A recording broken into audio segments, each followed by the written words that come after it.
حبيبي انت وبس اللي حبيبي انت وبس اللي حبيبي انت وبس اللي حبيبي مهما يقولوا العزاب.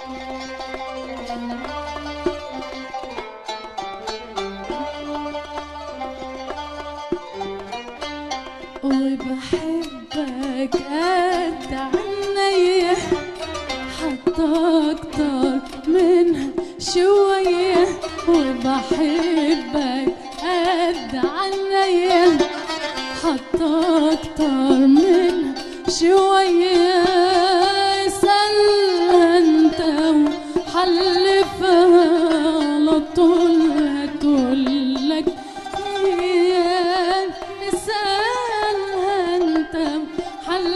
على طول هتقولك هي انت وبس اللي حبيبي انت وبس اللي حبيبي انت وبس اللي حبيبي انت وبس اللي حبيبي مهما يقولوا العزاب.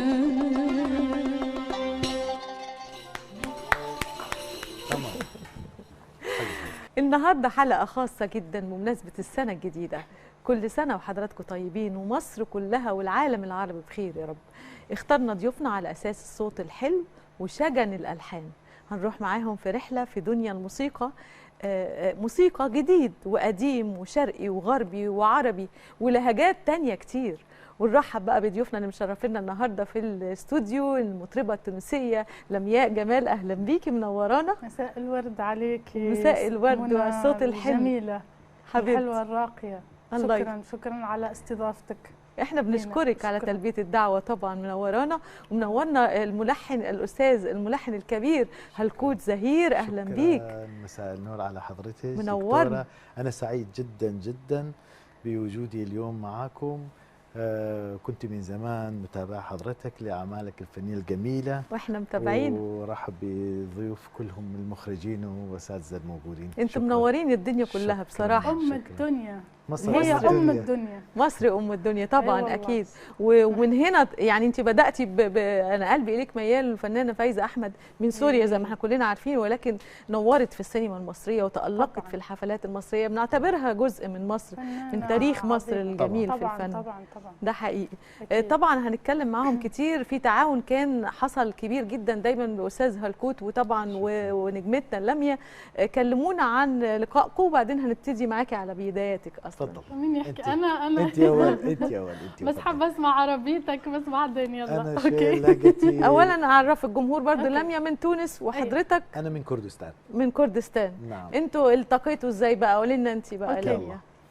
صدفه هي صارت، كنت في لقاء اذاعي في الاذاعه في تونس وسمعت قالوا لي ملحن الكردي الكبير حكى عنك، يعني في كان شافك بقى في كلموك بالتليفون بصمه صوتيه، يعني كان سمعك في ستار اكاديمي ولا في ذا فويس؟ هو قايل شهاده عني انه انا صوت جميل. ده حقيقي بشهاده العالم كمان. استاذ طبعا زهير قبل ما غالي، بس انت عجبتي الدنيا كلها والله. شكرا يا تألقك في وخصوصا كان في قدامك لجنه تحكيم يعني ما بترحمش. قبل صح يعني صح. شيرين عبد الوهاب طبعا وكمان كاظم الساهر وعاصي حلاني ومين الرابع؟ صابر الرباعي. صابر الرباعي طبعا في فريقه. لكن يعني 4 فطاحل وتطلعي تغني قدام العالم.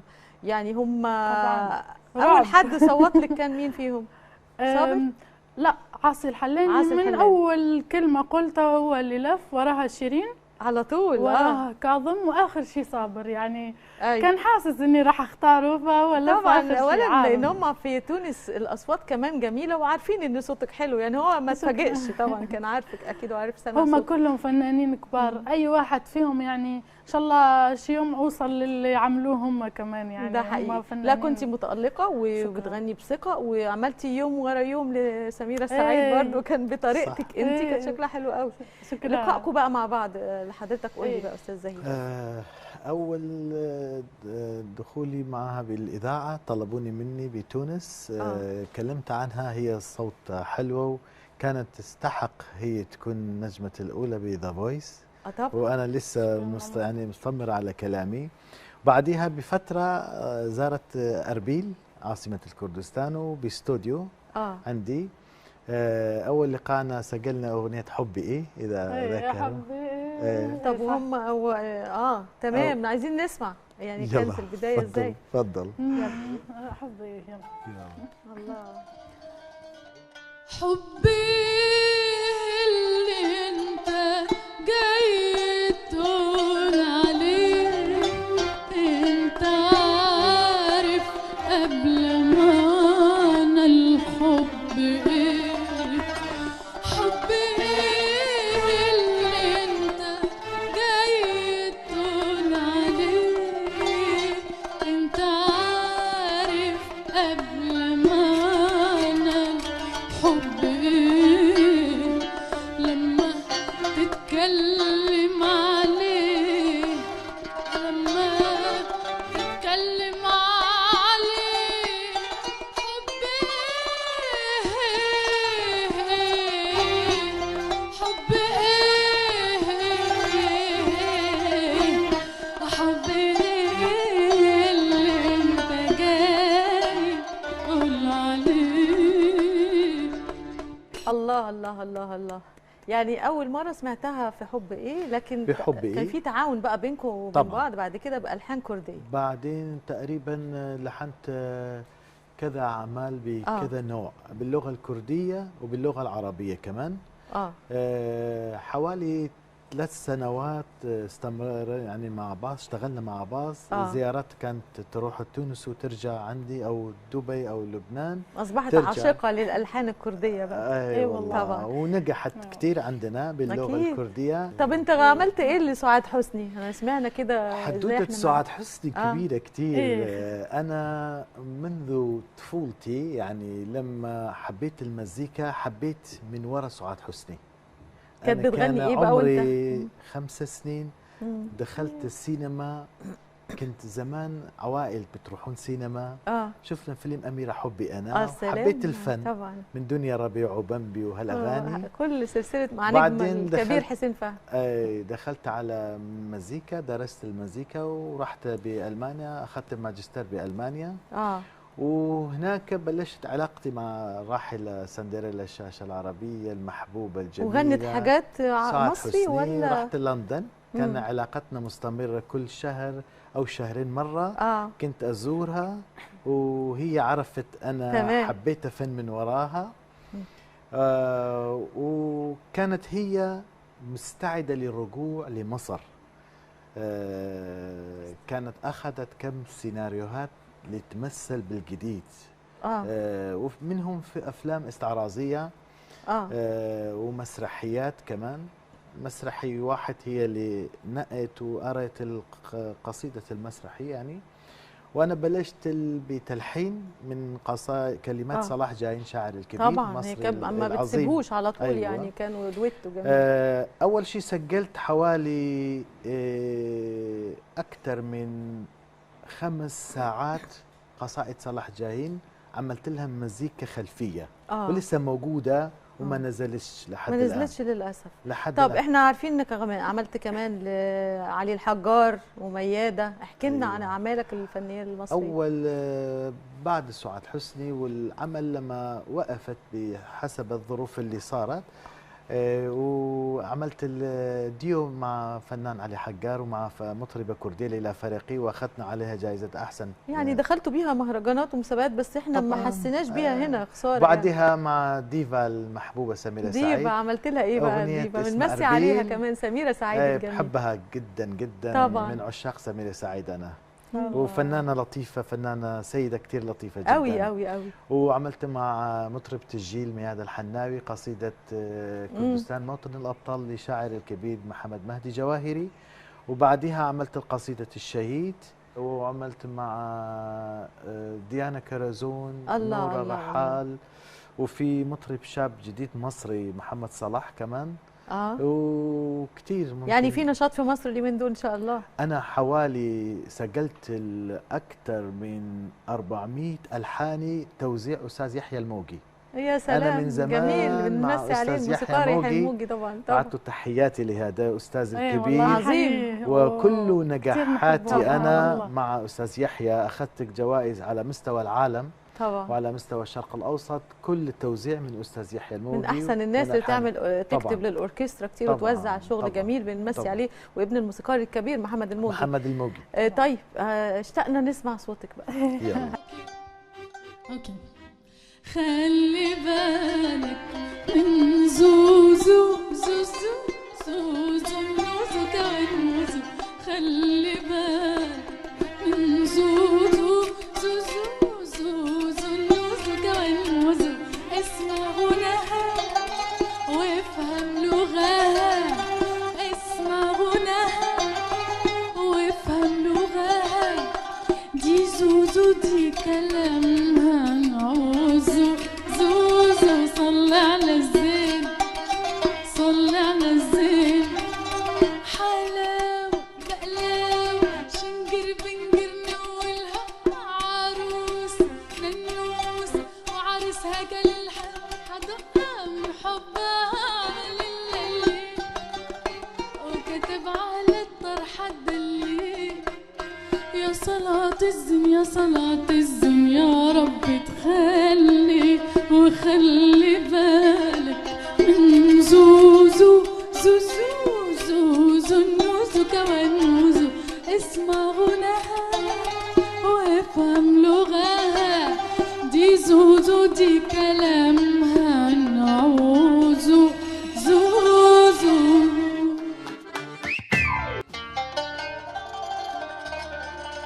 قمرين قمرين دول ولعاني، قلبي بيسألني عليك وتاني بفكر فيك، قمرين دول ولعانيك، قلبي بيسألني عليك وتاني بفكر فيك، معقول أكون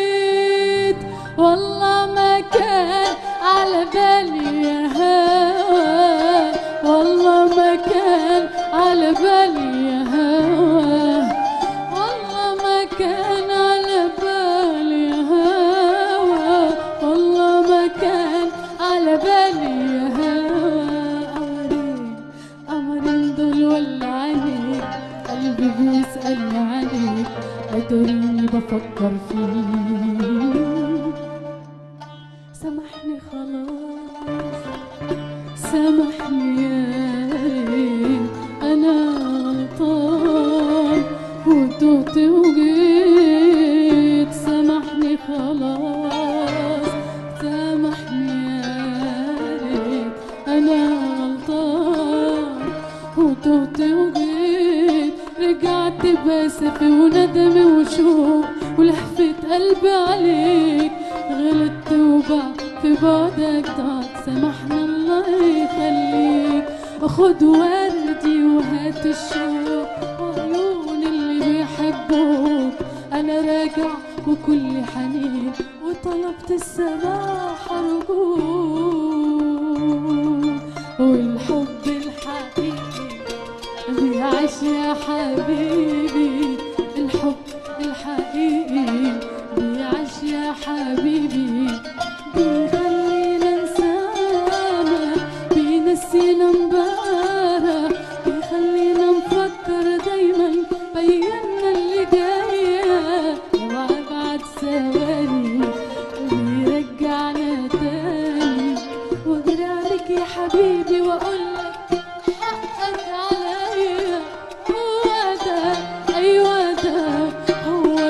الحب الحقيقي هو ده، أيوة ده هو ده الحب الحقيقي. عمرو دياب ومحمد فؤاد وإيهاب توفيق، يعني ميدلي ونوستالجيا جميلة. اي والله. ما كنتيش اتولدتي انت يعني انا لميا؟ 90. في التسعينات أيوة. اتولدتي في 90 التسعينات، بالضبط. لحقتي يعني حاجات لا انت. لحقتهم كلهم كل شيء والله. لحقتهم كلهم. اي والله. حلوة برشا في صوتك والله. اي والله. جميل. شكرا شكرا، الله يخليك. الله يخليك، منورانا شهاده والله. والله منك. الله يخليكي ويكرمك، انتوا نورتونا. استاذ شكراً. هلكوت، شكراً. يعني كلمنا بقى عن اللي جاي، المشروعات اللي بينك وبين لميا باذن الله. بين أنا ولمياء عندنا مشروع كم أغاني. عندنا الجديد باللغة المصرية، كاتب شاعر الجميل العراقي ضياء الميالي بس باللهجة المصرية، واللحن المصري واللحن طبعا مش مقام بتاعك بياتي. يعني، ما حد. لا ألحاني. بس واخد طابع إن شاء الله أستاذ يحيى الموجي راح يوزع الأغنية. الله. وكمان عندنا أغنية باللغة الكردية كمان من مقام راست كمان طرب. احنا نفهم كردي. اللغة الكردية قريبة شوية ولا بتحتاج ترجمة يعني؟ لا يعني هنا في مصر مش هنفهمها. هلا زي بعض. يجي هي يعني تغني كده وتغنيها بالكذا لغة. يعني هي ما شاء الله شاطرة ذكية وبتاخذ لغة بسهولة، بسهولة. بتلقط لغات العالم كلها. حتى سجلت أغاني باللغة الفارسية. الله. يعني سجلت الأغاني باللغة الفارسية. بتذاكري من لغات وتقولي على طول. حب مغرومة بالنطق. أيوة. وكانت عندهم أغنية مشتركة كمان مع مطرب الشاب زنبيل فرج مع عدنان تيمور اللي كان معانا موجود اليوم. هو موجود معنا. موجود، هو موجود معنا. ايه هو موجود مو كان موجود. لا اعمل لها اغنيه بقى المصري، هي وفي وسط الكلام قالت ام الدنيا كده، كانت لطيفه منها جدا وهي بتقول ايه ليالي الانس. ليالي الانس، وراحت قالت ام الدنيا. فعايزين اغنيه المصري زي انت عارف طبعا، احنا حبينا زمان عليا التونسيه لما جت عليا التونسيه مع استاذ حلمي بكر وما نقولش ايه اديتنا مصر، وعملت على اللي جرى، يعني عملت اغاني احنا حبيناها منها. فانا عارفه بتطلب مني كتير، بس عايزه اقول ان سبب شهرتها في العالم العربي كان لما غنت بدايه من هنا الاول. صح، صوت رائع رحمه الله عليه. تستاهل مصر والله. اسم الاغنيه كان في ماضي، اغنيه اللي كتب ضياء ميالي. راح نزيد سمعينا حته منها كده. نزيد الكوبله منها بالام الدنيا. خلاص خدنا الاذن من استاذ هلكوت. الله. ان شاء الله. لا اللحن جديد ما نغني هلا لسه. مش جديد؟ لا طيب. جديد. هتسمعينا ايه؟ هو انت اغلب الحانك والاغاني اللي تعملها مو للحبيب، يعني تحس عامه، يعني انت دائما يعني تكون مع المجتمع، صح؟ والله عندي الحب كثير كمان، 2700 ألحان فيها موجودة كل الأشياء. حتى في موسيقى دينية، موسيقى الوطنية، موسيقى التاريخية. اختار لنا حاجة بصوت، يعني هي لميا تقولها برضه، اختار لها حاجة سواء بتاعتها أو أم كلثوم أو كلثوم. أوكي. اسأل عن اللي يا مسهرني برضه سيد مكاوي، ليه حاجة كبيرة النهارده من يومنا، وبنمسي على بنوته طبعا. ولا يعني دايما هو أنا ميول أكثر شيء لأستاذ بليغ حمدي وعبد الوهاب وموجي، دول ثلاثة اللي بحبوا أكثر. وأنا عشقي برضه كمان عبد الوهاب كمان. عبد الوهاب وبليغ كمان. وبليغ يا نهار أبيض. بس هي سيد مكاوي. أنا مش يعني هو ما لحن كثير أغاني بصراحة، بس الأغاني اللي مميز قوي مميز. رحمة الله عليه. كيف يعني لحن شوي وكلهم ضربوا تقريبا، يعني هو عبقري فعلا يعني. ده حقيقي، ده حقيقي. ليه لون أغانيه مرحة حلوة، فرح ما فيها. أنا أحب الفرح بصراحة. كنت بتغني ليلة كبيرة وأنت صغيرة؟ ها؟ الليلة الكبيرة يا لا والله ما حافظة. طيب يلا بقى نسمع يا مسهرني الأول بمناسبة سيرة سيد مكاوي.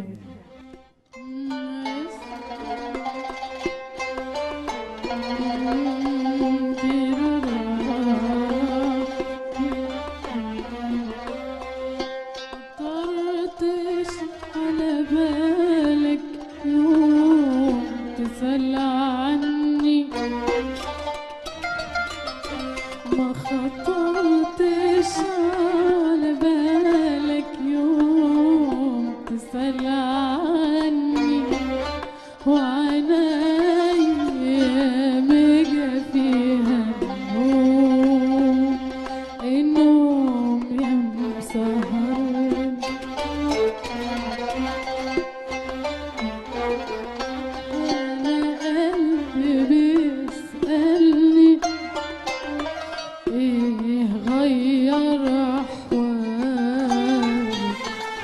ويقول لي بقى يعني ما خطرتش على باله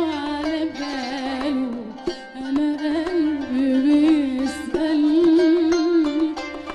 ايه غير احوال يقول لي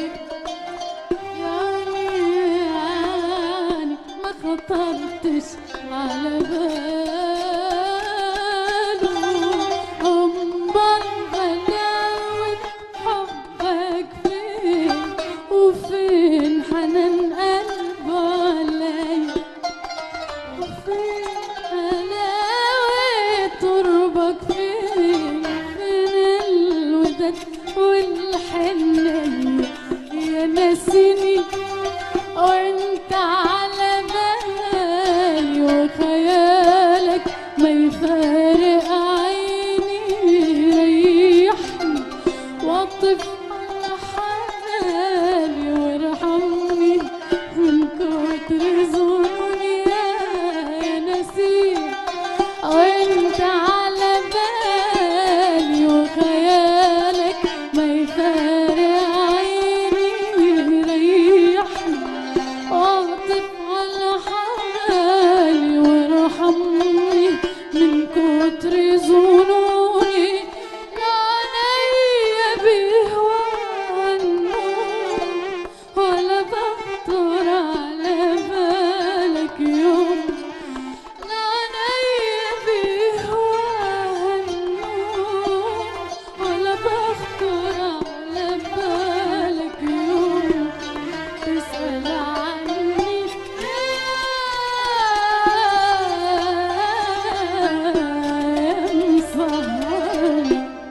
ويسأل عن الليل. ايوه اسال عن قد قد الليل. يلا كمل. طبعا اسأل عن اللي قضى الليل بين الأمل وبين الذكرى يصبر القلب المشغول ويقول له نتقابل بكرة وبكرة يفوت وبعده يفوت ولا كلمة ولا مرسال وهو العمر فيه كم يوم وانا بعدك عليا طال نسيني وانت على بالي وخيالك ما يفارق عيني يريحني واعطف على حالي وارحمني من كتر ظنوني يا نسيم وانت على بالي وخيالك ما يفارق عيني لا عينيا بهوى النوم ولا بخطر على بالك يوم تسأل عني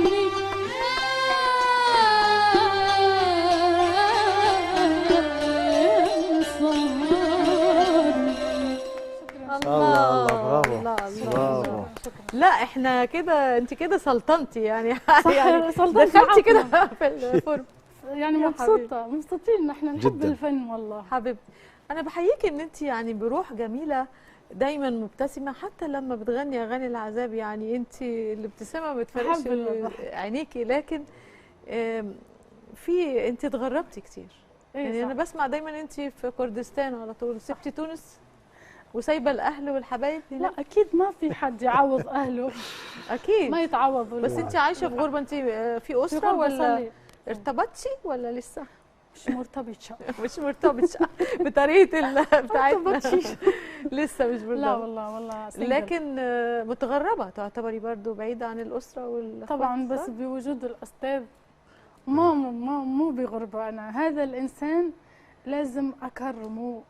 رح يجي واقف يوم جنبك إن شاء استاذ الله. الكوتي بشكل كبير والله والله لهذا الانسان غير لي حياتي فنيا اول شيء وانسانيا. ده حقيقي. شكراً. طب ده من فعلاً حظك موقف ان هو معي. ربنا وقفه في طريقك، هو واقف في ظهرك وكل حاجه. انا شفت في ذا فويس بنات حلوين كده في الكواليس، بس انا والله ما اعرف هم مين، انا بسالك كده على الهوا يعني. إيه؟ يعني كانوا بيسقفوا لك وبيعيطوا في وانت وانت بتغني أختي. يوم ورا يوم حبيبي. اختي دول مين؟ وصديقتي. اخواتك؟ اختي وكانت صديقتي بالجامعه، كانت الجامعة. تدرس معي. انت اخواتك مين يعني قد ايه؟ عندي اخت واخ.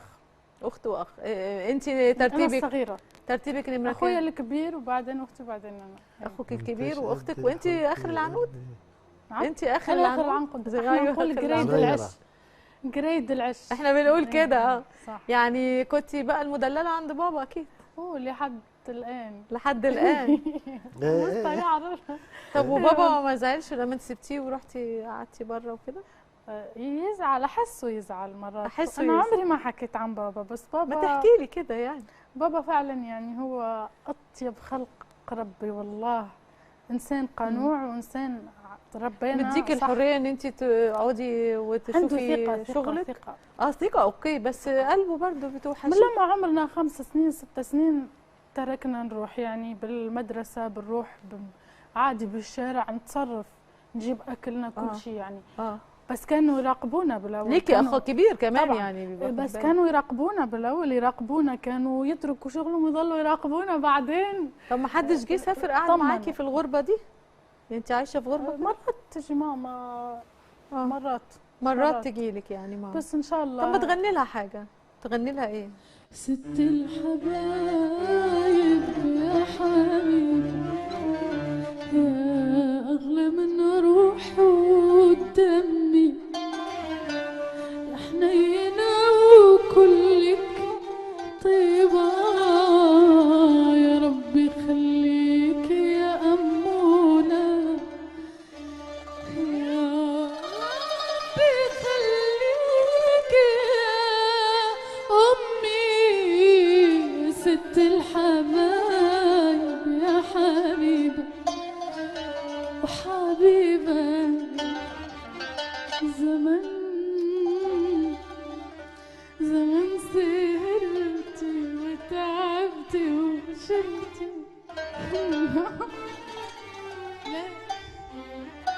ولسه برضو دلوقتي تحملي الهم بدالي، انام وتسهري وتباتي تفكري، انام وتسهري وتباتي تفكري، وتصحي من الاذان وتيجي تشقري، يا رب خليكي يا أمي، ست الحبايب يا حبيبي حبيبة.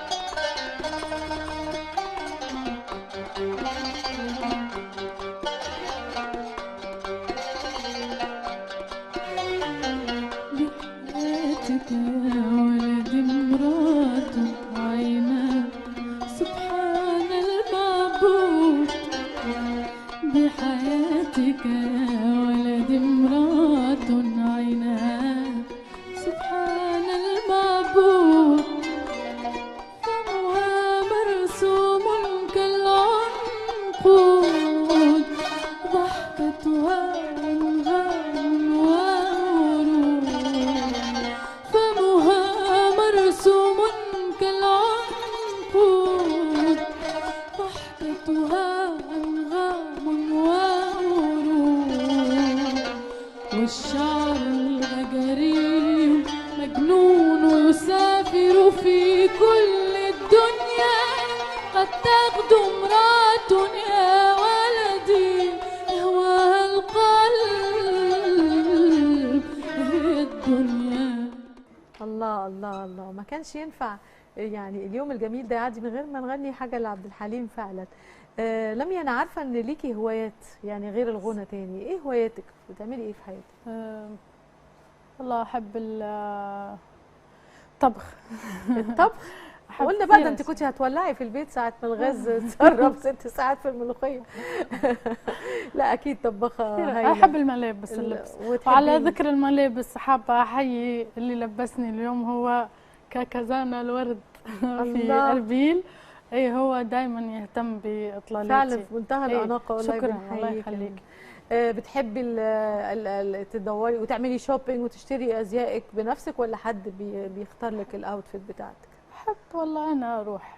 انت بتروحي؟ انا اروح. وايه تاني؟ هل في رياضه في بتعملي ايه تاني عشان الرشاقه دي بتحافظي عليها ازاي؟ شكرا، بس انا مش كثير رياضيه. لا يا ريتني والله اتمنى لو كنت رياضيه. انا شفتك ما شاء الله يعني ذا فويس واقفه بتقولي يوم ورا يوم وبتاع يعني قبل زمان هذا كنت نحيفه. كان وزني 47 كيلو والله. طولي متر 74 ووزني 47 كيلو. صغنطوطه كده ولابسه جينز نحيفه كثير كنت. طب ما تقولي لنا حته من يوم ورا يوم حلوه. ديفا سميره يعني ما ينفعش الليله دي من غير ما نقول لها أنا رجع يا أغلى حبيب بقول لك لا كده كفاية حبيبي مهما كنت بغيب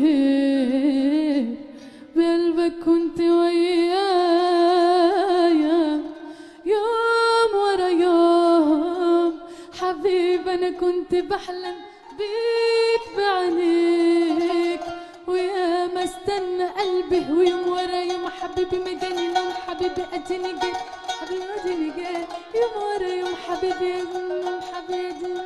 حبيبي وديني جاي يلا نكون سوا حبيبي وتجمعنا الحياة نعيش وندوق اجمل هوا هيحصل ايه. الله الله الله بطريقتك برضه بطريقه جميله وكان دمك خفيف على المسرح. يعني انت ليه لحد النهارده مع الحضور الحلو والصوت الحلو المخارج الحلوه ما بتمثليش مثلا؟ ما بتعمليش ان شاء الله يا ريت والله. عارضين عليكي افلام او حاجه؟ ابد بس اتمنى امثل في مصر. انت لو جالك حاجه تقبلي؟ طبعا طبعا مليون%. طب حلو. طب مين بيحب تمثيل؟ ابدأي قولي كتير. كنسوان البنات يعني كوميدي كوميدي دنيا سمير غانم. دنيا يا روحي بنحييها الجميله دنيا سمير غانم. انا اعشقها مو بس احبها دائما اقول وصلوا لها يعني شفتي الفوازير اللي عملتها احبها دنيا سمير غانم هذه يعني. وحضرت لها مسرحيات؟ لا كانت بتعذرها. اشوف بس مسلسلاتها والمسلسلات هذه كلهم حافظتهم واعيدهم بس عشانها هي. حلو جدا. وكمان محمد سلام لما هم يمثلوا هي وسلام طبعا ليلي وشريهان وكده. يا ريت لو يعيدوا دايما يعني انا اطلب منهم هذا الطلب. طب وايه تاني غير الكوميدي يعني؟ كوميدي منى زكي اكيد طبعا. منى زكي طبعا حييها طبعا. مساء الخير عليكي. صبري طبعا. هند صبري فنانه. هند صبري طبعا استاذه كثير قويه. اي والله. وتونسيه بنت بلادي بنت بلادي. بس تحكي المصري يعني. بقت شاطره في المصري. شاطره كثير في المصري. ودره درة جميل. القمر دي حلوه وبرده فاشينيستا يعني تحب الازياء وكده. حلوه كل سنه وانتم طيبين كلكم كل الاسامي وكل نجومنا من بنات ورجاله. كريم محمود عبد العزيز فين بقى الرجاله؟ فين الرجاله؟ تحبي مين من الرجال المصريين؟ احب محمد امام. ومحمد امام الله. عندنا مين تاني؟ شرنوبي. محمد الشرنوبي طبعا وصوته رائع. سامحني يا ربي سامحني. يعني والده فاروق الشرنوبي الملحن الكبير. وكمان بيغني. مغني وممثل هايل وغناه حلو كمان. برافو عليكي. صحيح. انا احب طب لو قلنا في نجوم السينما طبعا انتوا السينما عندكم انتوا حافظين الافلام المصريه كلها، مين من النجوم القدام سواء ستات او رجاله بتحبهم لميا؟ في تونس؟ من مصر. من مصر. كلهم نحبهم. نادية الجندي، الكل. استاذ هالكوك طبعا عاشق سندريلا وكلنا بنحبها طبعا.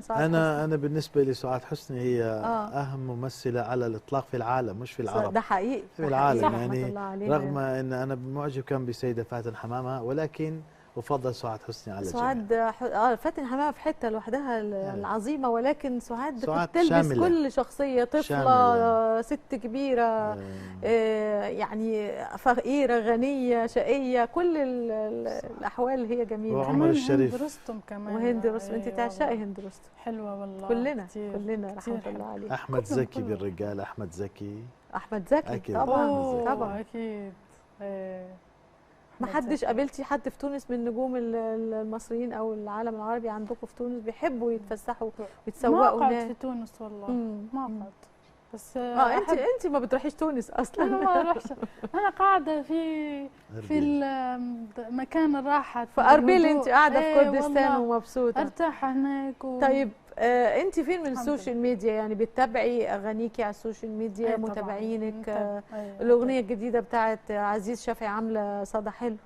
اي الحمد لله الحمد لله. يعني وبتقعدي تراقبي الفيسبوك او الانستغرام؟ كنت قبل، حاليا لا والله.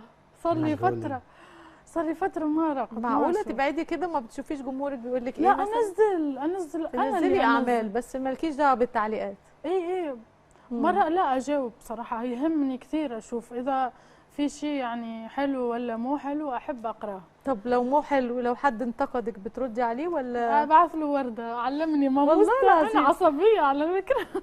أستاذ هالكوت قلت لها لما حد يضايقك ابعتي له وردة؟ إيه أنا عمري ما أجاوب بطريقة يعني عصبية ولا شيء، لا. حتى اللي ينقدوني أجاوبها بالوردة أو الله عليك يا سلام. ده مش إذا حييتهم بتحية، إذا حد شتمني ببعت له وردة. دي حاجة خلق جميل قوي. فعلا هذه صح. وسماحة وتسامح وتغافل عن إذا حد ضايقك. في ناس كانوا يهاجموني قليلين يعني بالأول، بس عملت نفس النمط اللي قال لي عليه الأستاذ. ده مريح للواحد، بدل ما ياكل في يحبوني. الله يرجعوا من كلامهم، يتكسفوا حتى لو ما تعرفيش هتقول لا ظلمناك. الله والله انا بقول لها ايه اللي هنا في حاجه واقفه هنا، قالت لي لا دي شامه، انا عندي شامه. بوست خاله. بوست خاله بتقول عليه بوست خاله بوست خاله. هي دي اللي كان محمد فوزي بيقولوا عليها ابو شامه وعلامه. ابو طلعه بسامه. حافظه حاجه لمحمد فوزي ولا؟ تملي في قلبي يا حبيبي، وفي سنة جاية بعد شوية جايبة لعب وحاجات، جايبة معاها شنطة فيها وزة وبطة بتقول وك وك وك. عارف الواد اللي اسمه عادل جاب دكتور وعمل له ايه؟ لقى رجلي بقى زي الفتلة، بص شوية جوا عينيه، راح مديله حقنة كبيرة. عارف اداله الحقنة ليه؟ ما بيشربش اللبن الصبح، كل اصحابه ضحكوا عليه. ماما زمان جاية بعد شوية جايبة لعب وحاجات. بس انا اللي اتدبست، انا اللي غنيت. سمعنا صوتك، ليش ما نغني شيء؟ حبيبتي يا روح. لا احنا بنستمتع بيكي النهارده بصراحه، ده يومك وسنه جديده بنبداها مع صوت رائع. حبينا ان الشعب المصري والعربي اللي بيشوفوا برنامج ستات ما فيش يكذبوا يتعرفوا عليكي وعلى الحان استاذ هالكوت. احنا بنشكركم جدا جدا جدا، نورتونا ونشكرك. ومن تونس كانت معانا لميا جمال، والملحن الاستاذ هالكوت زهير. شرفتونا ونورتونا، وفي انتظار اعمال جديده مع بعض ان شاء الله، تعاون فني معاكم ان شاء الله. ونختم بحاجه بقى مع بعض كلنا مع تختاري ايه؟ انا قلبي دليلي. انا قلبي دليلي. احنا ما قلناش حاجه لليلى مراد خالص، العظيمه الجميله. يلا قلبي دليلي.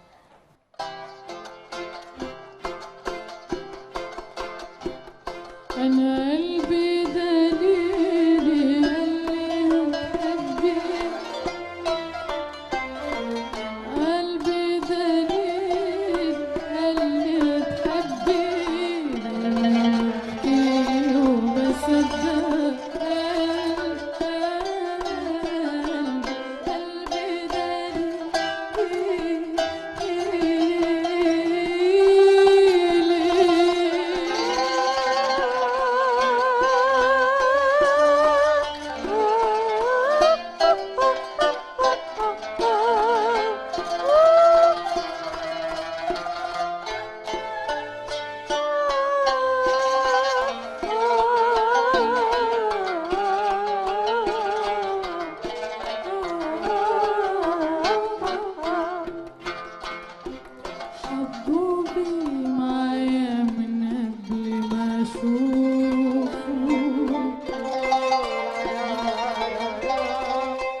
شايفاه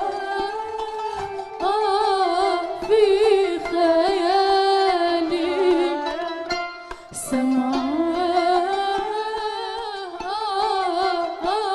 بيقول لي يا حياتي تعالي تعالي تعالي، يا حياتي تعالي تعالي تعالي، غنيلي تملي وقوليلي تملي، الحب ده غنوة كلها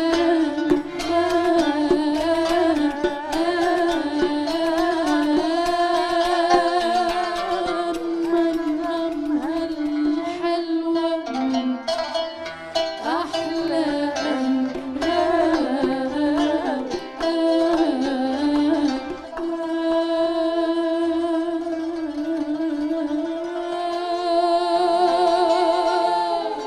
أنا قلبي دليل قال لي هتحبي، قلبي دليل قال لي هتحبي، دايما يحكي وبصدق